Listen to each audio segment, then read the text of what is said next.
ఆ శక్తిపాతం. ఆ శక్తిపాతము మీలో ప్రవహించి ఉంటుంది కదా, తను దీర్ఘంగా మీకు జరిగే విధంగా తను అనుగ్రహించాడు కదా, దాని యొక్క అనుభూతి ఎలా ఉంది? ఇది ఎలా ఉందంటే, నాకు సహస్రాల నుంచి ఒక ఒక పైపు, ఎట్లా అంటే ఒక గంగా స్నానం చేసినట్టు పైనుంచి ఒక వాటర్ వెళ్ళిపోయినట్టుగా కిందికి, ఆ, చాలా బాడీ అంతా తేలిగ్గా వచ్చేసి ఈ గొంతు బాగా పెద్దగా అయిపోయినట్టు అయిపోయింది. అంటే నాకే లోపల పెద్దగా అయిపోయినట్టు అనిపించింది గొంతు ప్లేసు. ఈ ప్లేస్ మొత్తం, ఈ చెస్ట్ ప్లేస్ అంతా నాకు పైనుంచి ఒక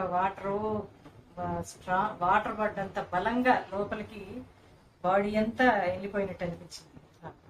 ఈ రైట్ సైడ్ మొత్తం గూస్ బంప్స్ వచ్చినట్టు అనిపించినాయి, కాలు చెయ్యి రైట్ సైడ్ పార్ట్ అంతా.